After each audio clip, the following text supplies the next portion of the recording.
Hello ladies and gentlemen, and welcome to an episode of Career Mode. And now you guys are well aware that we're into the second season with Liverpool. This is when Career Mode really starts to get interesting.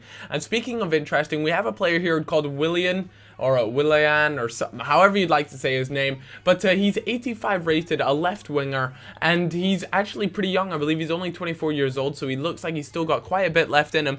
And he's actually a player I haven't really seen too much about before. I know there is a Brazilian defensive mid called William, I think is his name, I'm not too sure. But I've actually never really come across this Willian chap, and I was actually really interested to see, what he was like. Another player that I was very interested in was Gareth Bale, until I checked out how much he's worth, how much he's going for, and it just seems a little bit too much, a little bit out of my price range at the moment. But we're certainly looking to strengthen the wings at the moment. I mean, I know I have Asaidi, I also have Downing, also Sterling, but all those three guys really don't come across as a huge impact to the game. I know Asaidi, he's been really good and he has done a good job. Sterling, in all honesty, as I felt, has been a little bit weak. When he's on the ball, he's good with the, he's good with skills, things like that. But when it comes to, getting involved around the box, he just gets bullied and pushed off the ball so easily. So I'm not entirely sure. I'm not so sold on Sterling just yet, but as you can see, I was very interested in this Willian guy. Let me know if any of you guys have any thoughts on him. He does have 4-star skills, so instantly that makes him a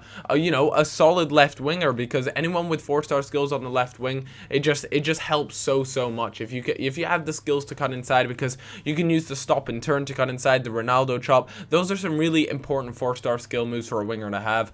And yeah, so if you guys have any sort of info on Willian, you think he's worth it, how much do you think I should purchase him for, if I should purchase him whatsoever, then do let me know in the comments. But to the player I have wanted across when I was the manager at QPR, when I was the manager at Ajax, this is the one player I have wanted for ages, and every time in the first season when I go to buy him, he is always on loan at a club. So at last, after the first season, he wasn't on loan, he was back at his club Juventus, and I was able to put in a bid for him. So we have Skrtel, Agger, and Ogbonna, and Quatez. Those are like our 4 center backs at the moment. I really haven't played much of Quatez at the moment. Skrtel has actually been in some pretty poor form, recently especially. And Agger and Ogbonna have been a really solid sort of a partnership at the back. So I don't really want to disrupt that too much, but I feel as though someone like Massey, who I know from what you guys have said is going to grow into a monster piece. So I definitely have my eyes on him, as well as a really important thing you guys should always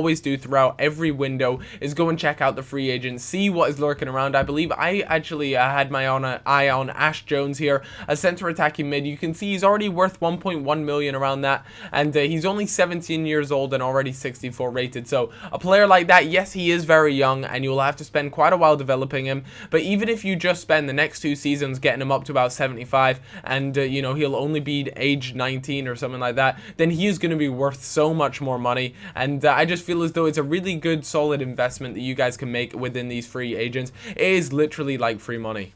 If any of you guys have any sort of success stories when it comes to free agents, have any of you guys ever, signed up a free agent and then he's become the star player of your team? If so, let me know, what was his name, what were his star qualities, what was so good about him, that sort of thing. But it didn't take long till we started getting interest in some of my players.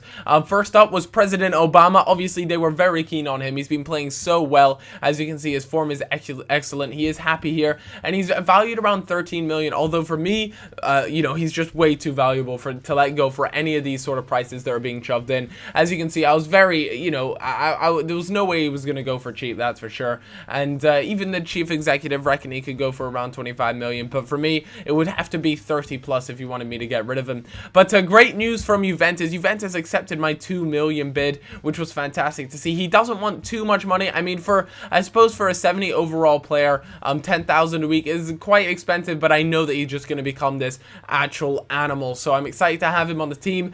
And as you guys can see here as well, the free agent, obviously, those are always really easy to sign and pick up. Sampdoria there came in for a bid for Lucas Leiva as well. He's 26 years old, so he's, I kind of want to say he's coming up to his prime. He's 81 rated, and Lucas Leiva is just way too important to the team. Him and Mvia are just solid defensive mids that, if one of them is not in full fitness, I have confidence in bringing the other one in. it's not like I have to really bring on a second tier sort of defensive mid because they're both just so good. Also a bid came in for Ulrich, one of my my goalkeeper, who really hasn't developed that well, but he's just been a solid keeper despite the fact that he hasn't really grown that much recently. So I'm not too sure what to do with him at the moment. You know, do I sort of get rid of him, bring in a keeper who's going to grow a lot, or do I just keep him in because he is doing a solid job, and I feel as though there's no point getting rid of him if he's doing a good job. So I feel as though if I get rid of him, I'm just being a bit greedy. Ogbonna there, a bid came in for him, and there is no way I'm letting Ogbonna go. He's still got a lot left in the tank. I think he could become a really good centre back for me, and so far he's just been magnificent. So the chances of him leaving are extremely thin. So you know, slowly moving on throughout the whole transfer window, I am getting a lot of bids for a lot of players. As you guys are well aware, the combination of Ogbonna and Agar is just too important for me. And, you know, Napoli came in with a 7.5 million bid, which is actually, in my opinion, a little bit weak. You know, he's valued around 9 million. So to bid under that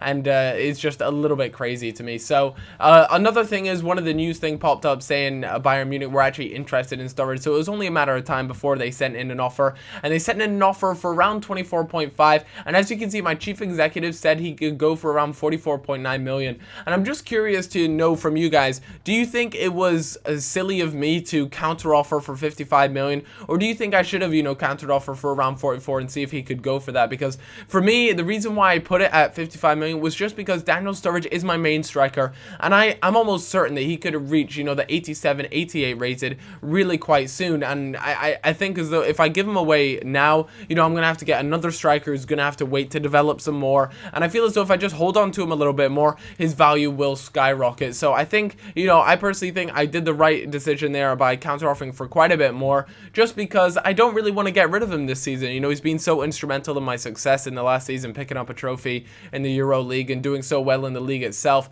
that I just feel as though he deserves to stay at the team, if anything. So one player I took a look at was Mario Fernandes, and you guys, you know, I have Glenn Johnson, and Glenn Johnson is good, but he's not developing anywhere. You know, he is 81 rated, I think, at the moment, or 80 rated, and I need to really look at the future. You know, I plan on being at this club for a little while now, and I want players that are going to develop and go places. As you can see, Glenn Johnson, don't get me wrong, you know, he is a good centre-back, he's done a good job, but I need to keep an eye out for the future. And if you guys have a career mode, you guys have to really make sure that, you know, if you have someone who's getting quite old in their you know, in a certain position, you really want to bring someone in that you can slowly introduce into the team and develop really well.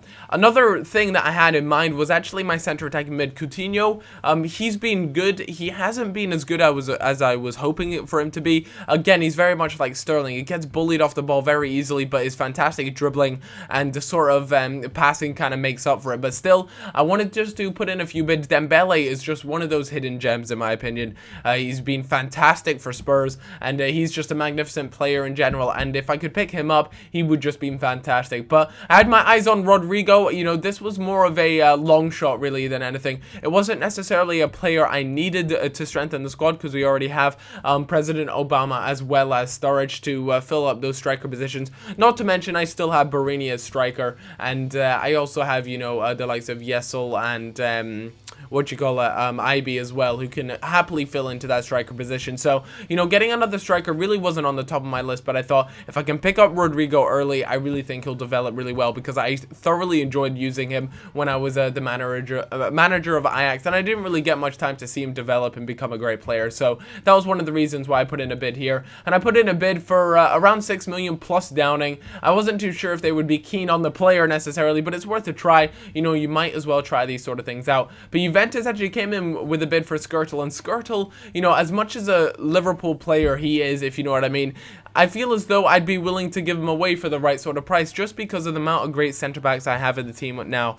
You know, I have Coates and Massi, two young players who could definitely fill the shoes of, you know, the likes of Ogbonna and Agar whenever they become, you know, sort of, I don't want to say dormant, but, you know, not as good as they are now. So You know, Skirtle was one of those players that if I can get the right money for him, I think I'd let him leave.